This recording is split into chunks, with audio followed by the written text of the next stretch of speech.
This morning in Successful Living, if your New Year's resolution is to save, well, guess what? We have just the right person for you.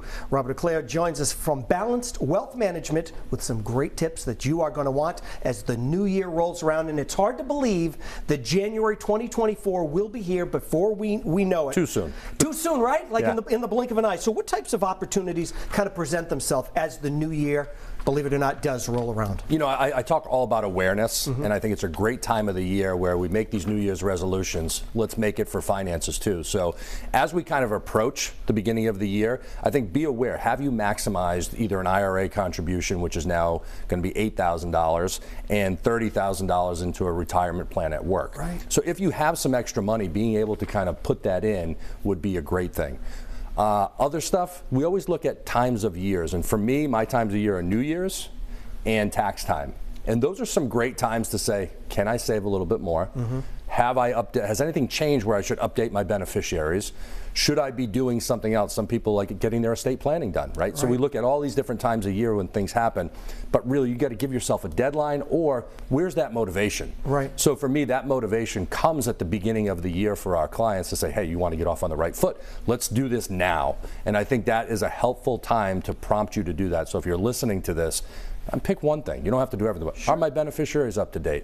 You know, have I looked at my investments lately?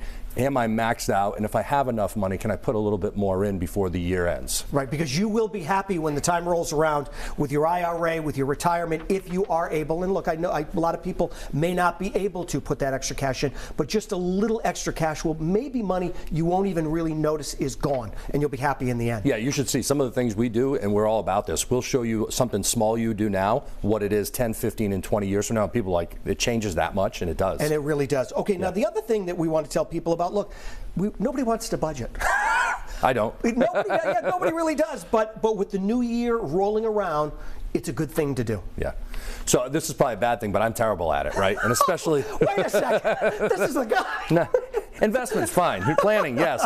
But when it comes to budgeting, always the toughest thing for anyone. Right. And what I would say is if I had 100 people, there's probably 2 that do it. Yeah. And so I think if we can try to make it easier, it's all about consolidating stuff. So the first thing is having your accounts together, not having 10 different checking accounts, because that makes it extremely difficult. If you can have 1 or 2 and then plug yourself in. So I know like Fidelity's got a great, place where you can even pull in outside stuff from Fidelity. Yes. And you can see it there. And they're not the only one. TD Ameritrade has it, Merrill has it, Bank of America, they all have it now. Right. But when it comes to actual budgeting, there's some really good apps out there. And I was just before this scrolling through, and if you just go to the App Store and you plug in budget, there are some great apps that come up. So Mint.com is one that's very, very popular. There's a Honeydew one. HONEYDUE, and it's about spouses having their own and seeing when they're hitting limits. And I was a little bit, I'm not sure you want to go there.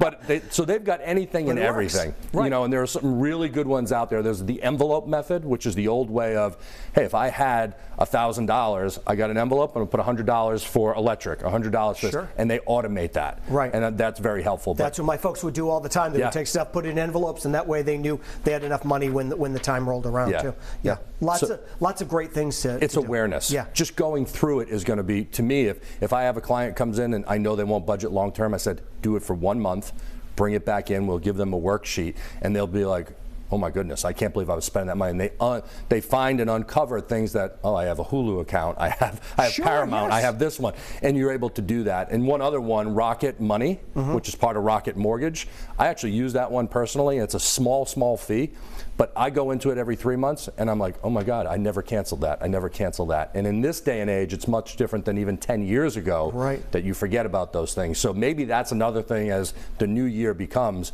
try to reset yourself, and that might be the littlest thing you can do. You might be able to find $100, $200, $300 that you shouldn't be automatically just paying and not knowing about. You get on these things and then you forget, and that's exactly what they want, and that money could be going to better use. Thank you so much for being here. All great advice. Now you can find these New Year's resolution tips over at Rhode Show.com.